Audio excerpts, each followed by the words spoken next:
Time for another DIY Network Extra Yardage Quick Tip. What's up, ladies and gentlemen of YouTube?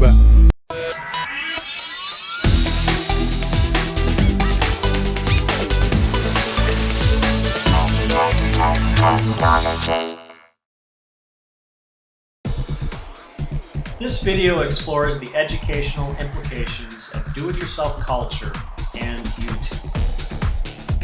What are the educational opportunities and challenges arising from DIY YouTube videos? How do DIY videos on YouTube relate to activities across different areas of life? And where do we think DIY videos on YouTube and participatory culture are taking the field of education? This video will explore these questions in the broader context of educational technology and reform.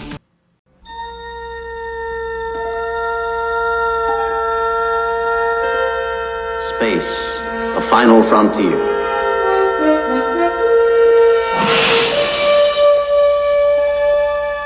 These are the voyages of the starship Enterprise.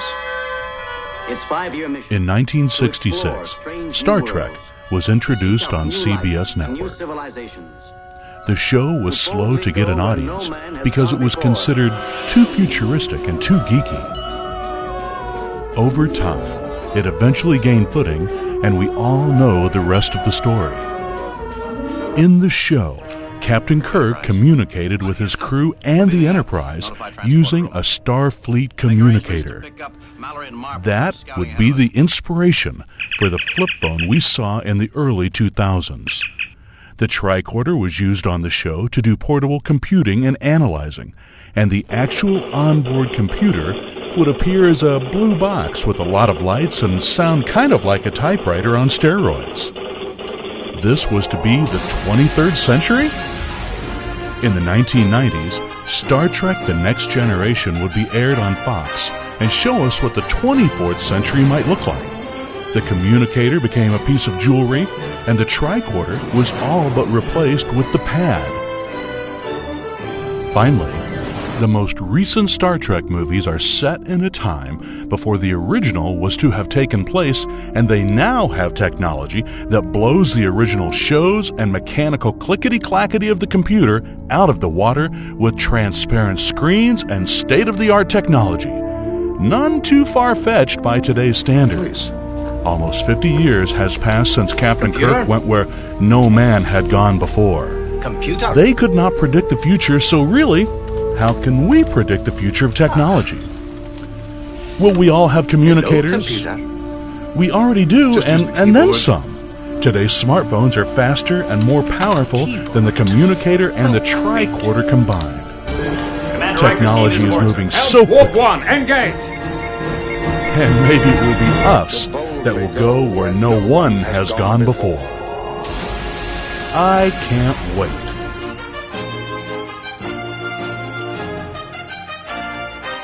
We are surrounded by technology. Computers, tablets, iPods, iPads, and smartphones are as common today as pencils and paper were for the past 100 years. Today, the average American has more computing power in their pocket than the entire computer system held during the NASA Apollo missions. Many would assume that the United States is at the forefront of technology and its use, but other areas like Asia and Europe have embraced technology at a much more aggressive rate. Technology is everywhere, but what do you do with all this technology? YouTube, online classes, Instagram, Facebook, blogs, personal web pages are everywhere, and the volume of these tools can be overwhelming. Where does all this information come from, and where does it end up? We must ask ourselves some important questions regarding technology. What are the educational opportunities and challenges arising from these developments? How do these problems relate to activities across different areas of life? not only in formal education institutions per se, but also in informal contexts and activities of learning. Is it possible that people every day use technology for fixing their cars, learning how to better use technology, and countless other areas? Has YouTube become a go-to place for do-it-yourself learning? We have dedicated this YouTube channel for learning, regardless if it's formal or informal. And finally, where do you think these technological and social trends are taking the field of education? We will address each of those questions in a unique video. Do-it-yourself or DIY videos are a collection of self-published videos that are meant for YouTube. DIY videos share a commonality of being created outside of the academy and range in a variety of topics.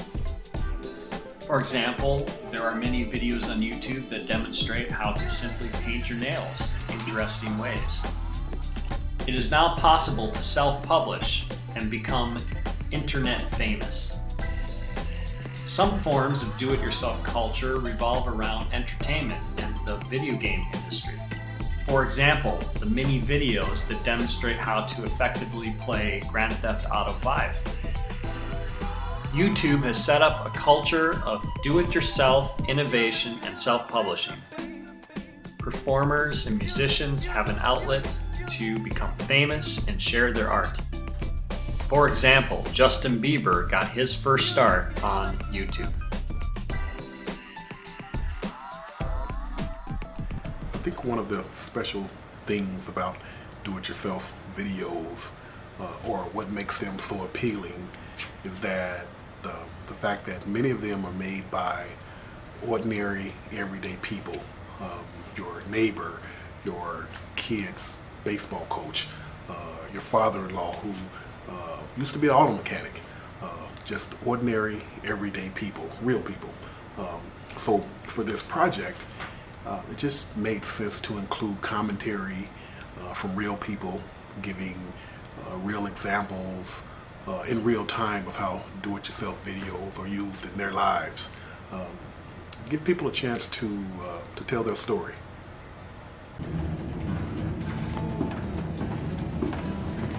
My name is Carol Lebeds, and I'm a training programmer analyst for a company that manufactures military aerospace parts. The work we do is highly complex and highly technical. In some cases, it's very hands-on, from where on the training side, using video to actually demonstrate to someone how to perform a task is a key component in our training program here. Well, workplace learning has dramatically changed over the years. How trainers develop and deliver content is definitely different now than it used to be. We've had to adjust to the new age learner, and basically how they understand and retain information is different. The usage of DIY or do-it-yourself terminology goes as far back as the early mid-1950s in the United States of America, and primarily reference people by providing maintenance, repair, or modification to items like homes and vehicles without any specialized training that might be associated with that particular work. DIY was used as a way to bypass the cost of paying a professional to do the work and provide an individual with satisfaction of completing the task on his or her own. Throughout the 1950s and early 1960s, DIYers continued to flourish, specifically with farmers creating their own implements or repairing of equipment, and increased popularity of women knitting or sewing family garments. DIY has been connected to a range of 1960s to 1970s philosophies and countercultural trends, stating that professionalization of institutions had forced people to become dependent on those professionals who are alone authorized to provide services. In the book, Making is Connecting, David Gauntlett argues that DIY lines up with liberal and counterculture notions of self-reliance and independence, and with the generally left-wing anti-consumer movements. DIY culture in the 1970s through the 1990s were influenced by the punk DIY ethic and subculture that was grounded in anti-corporation and anti-consumerist values. having impacted DIY music and self-publishing, while at the same time encourage personal styles of self-preservation, self-expression, and identity work. DIY has continued to evolve through the 21st century by using new forms of digital media to help individuals create, produce, share, and learn with new technologies while meeting their own personal goals. In the book, DIY Media Creating, Sharing and Learning with New Technologies, Michael Noll and Colin Lancashire state, DIY media, comprised of digital entertainment and expressive media, animated, live-action videos, music, spoken voice tracks, other artistic work, produced by everyday people to meet their own goal and personal satisfaction. A key part of DIY media is allowing people to produce their own media by using software, hardware, and insider skill that at one time was not available to the general public. An individual may reach their own goal and satisfaction by being a part of many different online communities that range from large phenomenon, small social groups, or even through the act of messing around. The ability of free images, videos, and sound editing software, along with the access of relatively easy online how-to guides, troubleshooting help, and raw resources have allowed an individual to become a media producer rather than a media consumer. In doing so, we address those practices that are entirely non-commercial, as well as those that have commercial base but facilitate young people's own creation of content.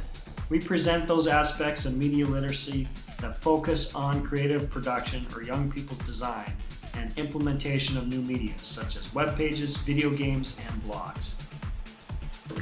DIY media has led to a major shift between main areas of DIY culture, specifically in the identities of producer, creator, community member, and learner, providing opportunities for young people to critically question commercial media by learning technology literacies necessary to stimulate themselves within participatory culture. Many researchers believe that DIY media is a way for educators to reach their students who have been raised as digital natives, who have grown up with computers and online platforms. Teens have the opportunity to be leaders in the exploration and interaction of new literacies, specifically those print-based or digital practices that allow them to become do-yourselfers, who in result create their own literate products to express their own interests. While educators are digital migrants who have to become accustomed to digital resources since they may not have grown up with these new literacies. During a time in which DIY digital media provides opportunities for students to use digital entertainment and expressive media to express their own interest, while at the same time some challenges may arise. What are the educational opportunities and challenges arising from DIY YouTube videos? During this DIY digital shift, multiple researchers have been able to break down the opportunities and challenges that seem to arise through conflict with the shift of identity roles in the following areas of creator, producer, community sharing, and learning.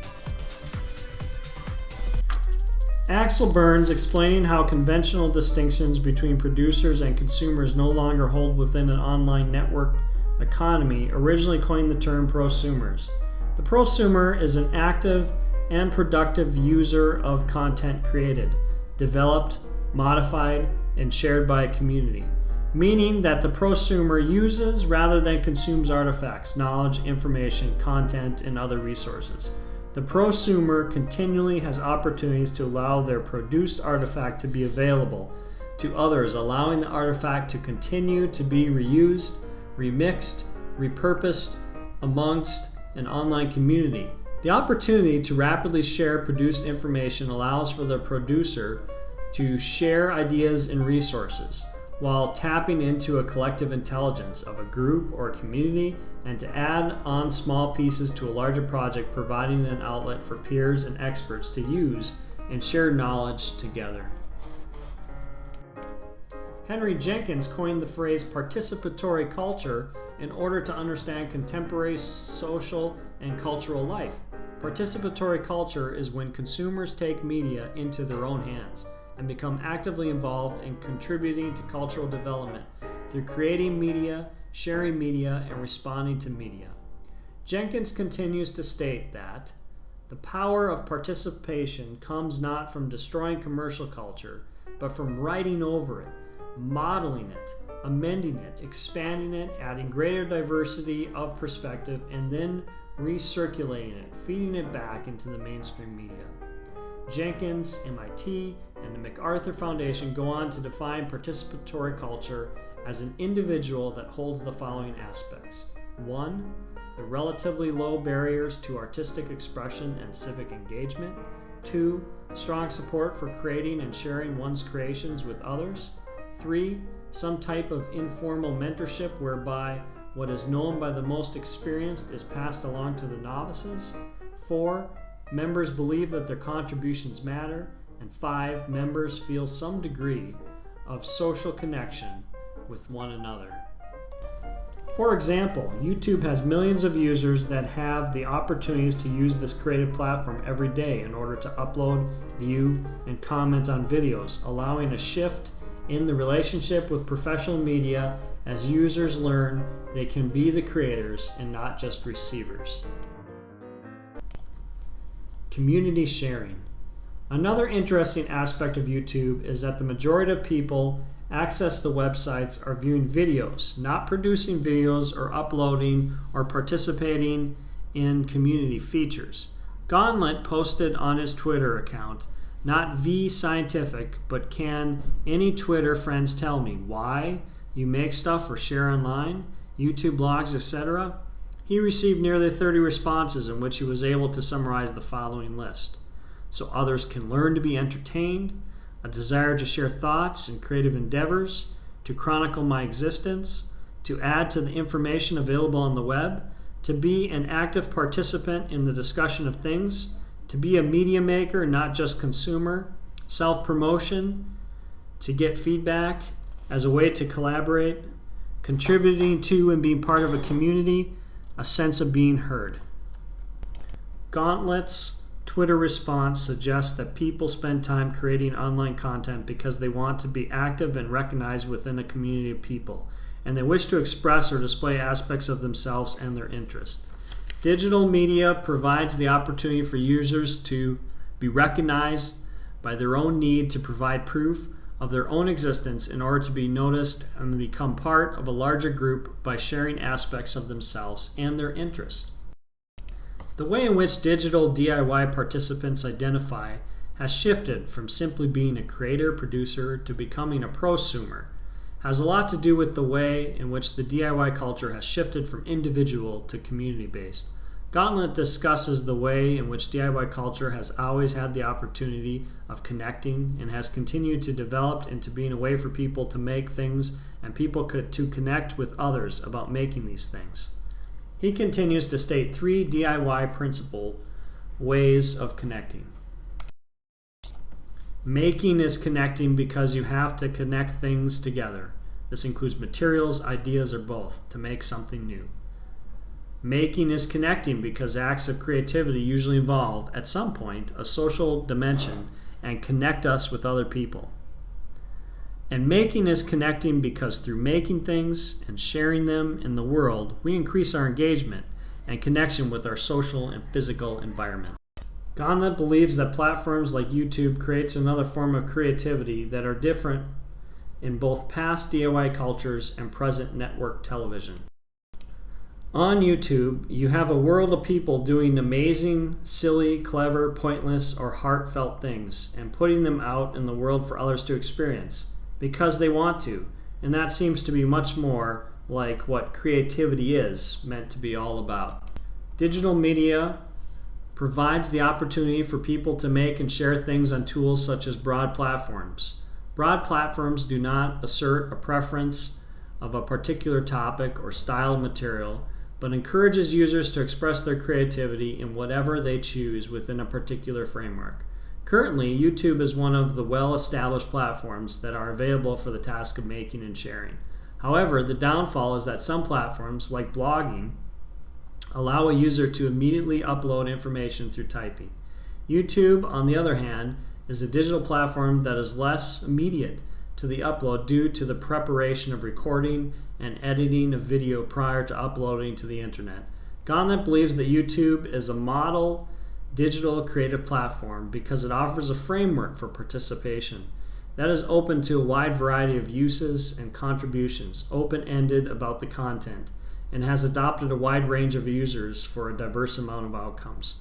YouTube has structured their platform around participation that invites users to upload their own videos by only following a few guidelines that prohibit explicit or pornographic content and also the duration of the video. The YouTube platform is available to everyone, and the opportunities for innovation content are left open to the user, providing a viewer with a mixture of videos that mimic music videos to videos displayed by professional practices, allowing users endless opportunities for creativity. The YouTube platform fosters community. Even the YouTube slogan, "Broadcast Yourself," clearly displays the way in which the video uploads can be autobiographical in nature. People use YouTube to communicate and connect, to share knowledge and skills, and to entertain. YouTube encourages community aspects in the way it asks users to make comments, to subscribe, to give star ratings, to add friends and send messages, and to make videos responding to other videos. Why should teachers care about DIY media? Teachers may want to evaluate the way DIY media provides opportunity to fill the need to interest and motivate their students. Researchers are attempting to help bridge the gap between adolescents in and out of school literacies by identifying and describing those informal literacy practices. Adolescents report learning more about academic topics from their own interactions outside of school on the internet rather than their classroom. If students continue their disassociation with school, then the student's feelings may cause him or her to become uninterested in education and potentially drop out. DIY media represents a shift in perspective on literacy from the dominant cognition model that emphasizes reading to a broader understanding of a range of literacy practices that are situated within social and cultural context. Teachers can benefit by incorporating new media into their lessons and realizing that individuals who engage in DIY media practices are learning unique new literacy skills and abilities. Literacy has shifted from a focus merely on print text to individual ability to process multimodal text images, including digital text, lyrical text, and visual text. New literacy skills and abilities can be seen in the way to provide students with the opportunity to multitask, make intertextual ties, design text, learn new digital languages, and print text. Such literacy skills will be needed in order to sustain members of the 21st century workforce. Young people are drawn to these new literacies of DIY media because they enable individuals to represent themselves in alternative ways and create literate products that reflect their current interest and changing identities. DIY media gives teachers the opportunity to be able to assist students and develop their individual learning styles while acknowledging that students do not stop learning when they leave the school setting. Challenges of DIY media. A major challenge to DIY media is that not all students have equal access to DIY media practices. The lack of access to the internet is a major challenge in order to access digital platforms that provide the opportunity to create, share, and communicate.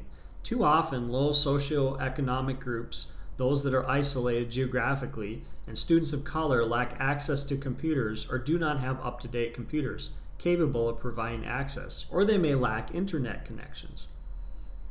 Access to internet is not the only component of the digital divide.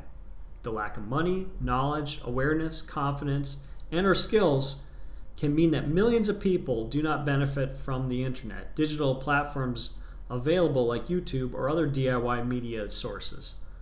The lack of access continues to lead to another problem related to social justice. Since adults and young people do not engage in DIY media, they often fail to realize the value of these new literacies. The increasing use of DIY practices as a 21st century skill continues to become the demand of the future workforce. An individual who lacks these skills will be left behind in the new global society and marketplace. Gender influences challenges by socially acceptable learning for feminine or masculine practices. Male students typically resist school literacies and have typically been less successful than female students. The traditional forms of academic literacies have been associated with female interests and abilities, while male students learn different ways of speaking, listening, viewing, and understanding through their interactions with new technologies. Adolescent boys engage more often and at more sophisticated levels than girls do with new literacies by playing and creating their own video games, making video game music, and engaging in computer-based activities.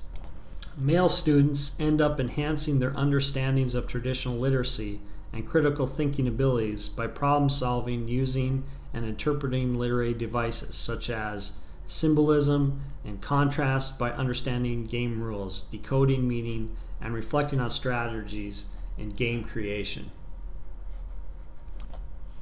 Cyberbullying and sexual harassment. There is a lack of nonverbal cues in digital communities that tends to lose meaning from interactions.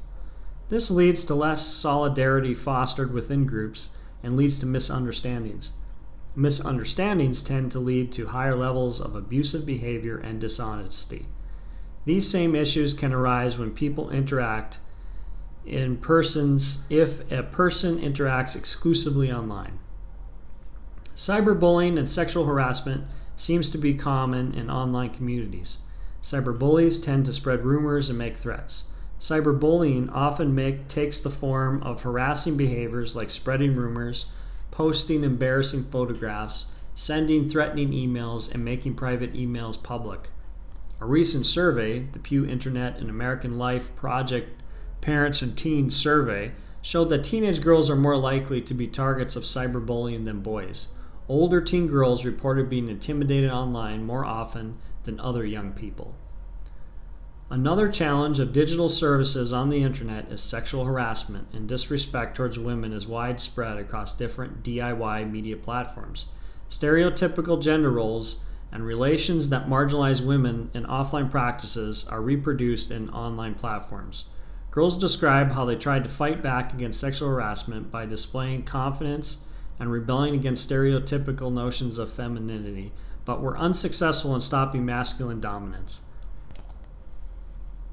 Female adolescents tend to engage in exaggerated behaviors of femininity online that tend to interfere with online communication, such as flirting and incessant giggling by using emoticons and chat language. Male adolescents tend to engage in crude language and explicit expressions of sexuality that offend females.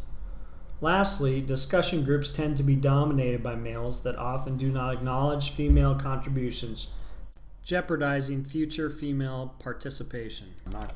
Every time a video is shared online, there is the potential that the video may gain widespread popularity through internet sharing. Once an online video becomes widespread, the video receives viral status. Many videos that become viral are lighthearted and spread quickly because these viewers find the video amusing enough to share. The viral video phenomenon can have negative consequences, which brings up the challenge of consent. Some of the most popular viral videos are uploaded on the internet without the consent of the person in the video and results in the humiliation of the person in the video. An example of a video that was uploaded without consent is the Star Wars Kid, which was first posted on the internet in 2012 and received an estimated 900 million views. This video features an overweight 14-year-old boy who videotaped himself at his high school's video studio wielding a golf ball retriever as if it were a weapon from the Star Wars movies. Fellow classmates found the video and uploaded the video online, and within 2 weeks, several million people were able to view the video. The boy ended up dropping out of school and needed psychiatric care due to the humiliation created by his peers. The boy's parents filed a lawsuit against the classmates who uploaded the video because of the anguish and harassment that the boy suffered. Ethical issues. DIY media making and sharing processes tend to create some ethical issues. Since the internet has made it easier for users to become media authors and, in doing so, repurpose existing media. Due to the repurposing of existing media, violation of copyright law is easily done and brings up the issue of authorship. At times, the result of DIY media is commonly created without one author.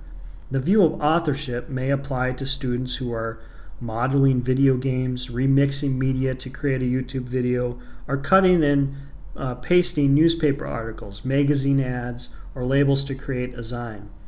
These activities have implicit and unresolved issues of media ownership and control.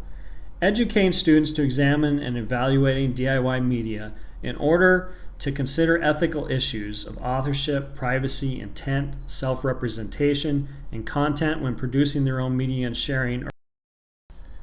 There is no denying that the incorporation of DIY digital media and digital literacies in a person's educational practices will ultimately benefit them in the future. While DIY media does provide opportunities for students to use digital entertainment and express media in their own interest, at the same time, many challenges tend to arise. During this DIY digital shift, opportunities and challenges seem to arise through shifts of identity and roles in the following areas of the creator, the producer, sharing, community, and learning. I can distinctly remember the days when the only way to learn how to do something was either to find an expert who was willing to share his prized knowledge with you, or alternatively, you could scour a nearby library, hoping that there was a book that contained the instructions for the particular project that you wanted to participate in. In the case of the latter, one would quickly find that simply reading instructions on how to do something didn't necessarily translate into one being able to complete successfully, that is, the said task. Likewise, a couple of decades ago, if an individual was an expert in a particular field and had discovered some novel or innovative technique or skill, and that individual wanted to share this discovery with others, there would be very few options available to him or her. He may publish a book, or otherwise he could find some institution or a school at which he could lecture, and maybe even a more distant possibility would be that he would somehow strike it big and get some airtime on television or radio. In light, however, of the technological advances that have taken place in the world around us, and the new role that online social networking has taken in our societies, alongside the user-generated databases such as YouTube and collaborative problem-solving forum, the role that these have taken in our lives, solutions to the aforementioned scenarios seem impractical and in many cases inadequate. In yet another scenario, you may have been short of cash and urgently needed to repair maybe a leaking toilet or a broken faucet. In such an instance, your only recourse would have been to trudge along with the problem until your financial situation took an upswing. Today, however, all you need is a computer, internet access, and access to some type of do-it-yourself forum. Most importantly, the do-it-yourself mindset. Equipped with all of these, you'll be well on your way to solving any of the problems or situations that have been mentioned before. This is in great part why YouTube has earned its name as a space for creativity, collaboration, and sharing. According to Csikszentmihalyi 1996, jurisdiction over a given domain is officially left in the hands of a field of experts across a wide range of interests and disciplines. They include persons of varying levels of expertise.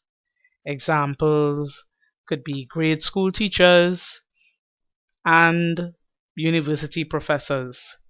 According to Csikszentmihalyi, this category of persons may encompass anyone who has a right to decide whether a new product or idea is good or bad.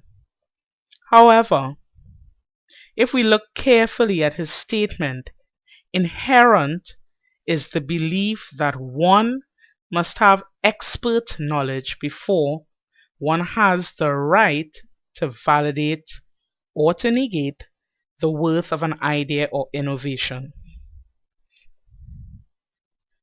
In third spaces, this belief is quite different.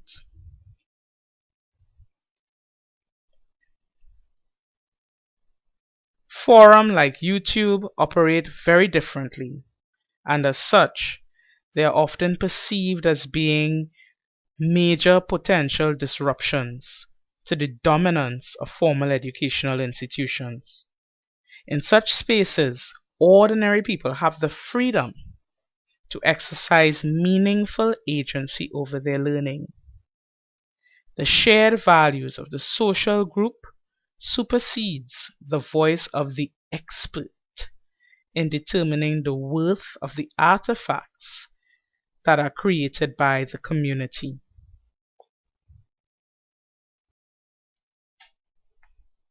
Essentially, the how-to and do-it-yourself YouTube niche encourages its viewership to tinker, repurpose, disassemble, and reinvent anything and everything, exploring issues that range from how to repair their broken graphics card to how to make a flower out of cut ribbon, and everything in between. This kind of exploration allows participants to derive a sense of agency that can only be achieved when education is something that they create, own, and share. This is very divergent from earlier paradigms, where education was something that was done to learners. Because when someone goes to YouTube to get instructions on how to install laminate flooring, they've gone there for an entirely different purpose from someone who has enrolled in some type of skills training program. The outcomes are sometimes very different. The do-it-yourself ethic has forced education traditionalists to rethink the way learning takes place. Do-it-yourselfers don't necessarily have the elaborate, highly structured curriculum, programs of work, or syllabi that specialized systems of education are predicated upon, yet learning takes place. This in itself is an invitation to rethink learning theory as a structured outcome of coordinated and orchestrated events. This seemingly ad hoc approach to education as it occurs on YouTube is a testimony that learning can take place just as efficiently and effectively when the responsibilities of defining one's educational goals and objectives and that of one's community are intrinsic. At one time, do-it-yourself ethic had no place in formal education, but today this is very different, since do-it-yourself can be seen infiltrating even the most conventional of institutions. Certainly, the do-it-yourself culture has dispelled the requirement of the traditional schooling where learners acquire skills together in lockstep, and has certainly changed what community looks like. It's like Henry Jenkins said back in 2010 while being interviewed by Colin Lackshire and Michelle Noble, where he really plumbed the depths of participatory culture as it relates to online environments, distinguishing among three different types of collaborative participation: do it yourself, do it ourselves, and do it together. Jenkins highlights how full expression of participatory culture is framed within a context of enthusiasts of a particular interest working together in profoundly collaborative ways to carve out a rich cultural community. YouTube can be considered such a space, wherein the act of creating a particular artifact is not the end goal in and of itself. Instead, it is part of a process of building community, a community of subscribers who share a common mind and passion for their community. According to Jenkins, such people bring this sense of commitment into the space and actively participate in collaborative artifact production and promotion. YouTube seems to exemplify this definition. If this type of passion for learning and commitment to the community would only transcend YouTube into formal educational institutions, such institutions could continue to learn a lot from do-it-yourselfers, bringing do-it-yourself media into the classroom and making it a fundamental part of the learning process. In Trinidad and Tobago, the Technical Vocational Skills Training Program was traditionally done at a learning institution. These learning institutions we refer to as trade schools. However, within recent times, there have been some unschooling of technical vocational training, especially in the area of artisanal handicraft skills training.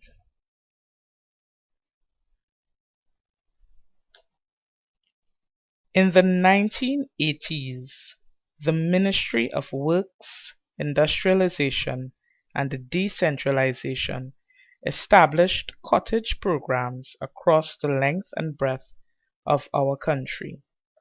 These programs were designed to generate economic activity within a close-knit social and cultural setting. Each particular community was catered to depending on the available resources. Complex buildings were built and outfitted with the necessary facilities and machinery to enable a range of products to be manufactured in a small scale. Cottage industries, while not trade schools, were heavily involved in skills training and also involved teaching participants of the program basic business skills. During this era, participants learned skills such as silk screen and tie-dye fabric and pattern designs. They learned basket weaving and engaged in agro-processing using fruits and vegetables, seasonings, and condiments that they would make using available raw material from their immediate environment. They learned how to package these foods and how to preserve them. Other skills that were taught included garment construction, soap and shampoo making, etc. The only access at that time that participants had to instruction came from trained personnel in a face-to-face environment, which involved no use of multimedia. Classes were highly structured. They took place at specific times on specific days of the week. There were timetables, and learning was very much formalized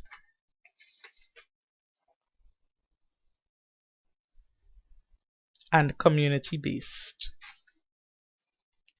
Ironically,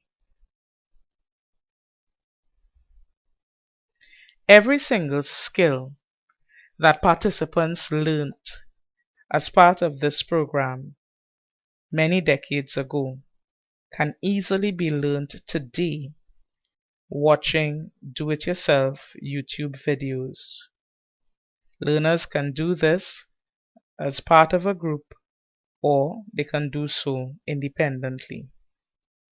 Realizing this, instructors with the Industrial Cottage program have quickly come to realize that the do-it-yourself videos on YouTube present an opportunity that can be used to support student learning. As such, many instructors have been using these videos as part of their instructional method. This began from as early as 2012. Trainers began making do-it-yourself videos themselves and using existing do-it-yourself videos from YouTube as key components of their course delivery. Realizing that not all learners were able to grasp concepts and assimilate new ideas at the same pace, instructors would provide students with access to the YouTube do-it-yourself videos. Those who had ready access to the internet received links to the videos.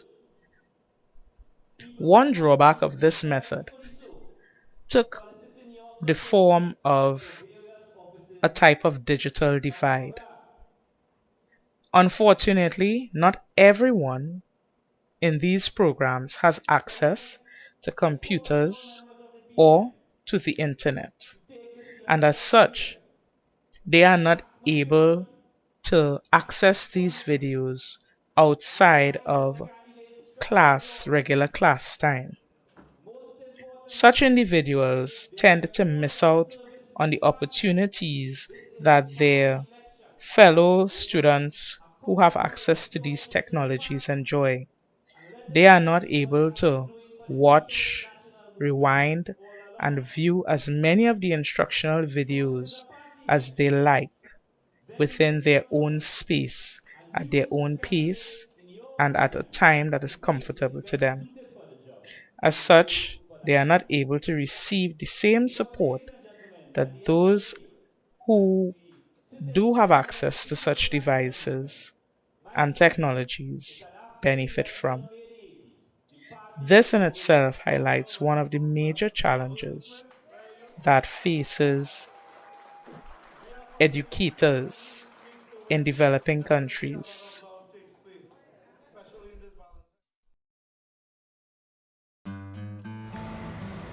Well, one of the most effective new trends from the learner's perspective is the do-it-yourself phenomena.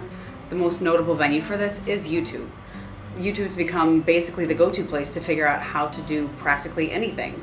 And for just about everything you want to learn how to do, you can find a YouTube video that shows you how to do it. Another thing to consider with the do-it-yourself videos is that it places you in a peer-to-peer learning environment where you're learning from people just like you, where they're in a natural setting and they're teaching something. If you really think about grammar school or even high school, there's some students that don't learn well in a typical sit at the desk and listen to the teacher environment. Some students learn best in a watch and learn setting, and this is the same as what you're getting from YouTube. Where do you think these technological and social trends are taking the field of education? It can be said that the do-it-yourself video approach is revolutionizing the field of education. Educators all over the globe are using video sharing websites, such as renowned YouTube, in classrooms to enhance their teaching. This approach has become more popular year after year. In December 2011, Google started what is called YouTube for Schools, a website which offers schools the ability to pick only the videos they will find useful for educational purposes, leaving all the comments out and linked only to other related educational videos. The option of setting up a way to differentiate content that is useful to schools and teachers from everything else is what can be considered a game changer in this innovative, modern way of teaching. But how, practically, are these resources changing the world around us? I will answer this question on a more personal level. For a few of my classes as an undergraduate in linguistics, I had to explore academic sources that were not in my first or second language. These sources were often found on YouTube, since videos were a more entertaining and dynamic outlet for me to find the information I needed for projects and papers.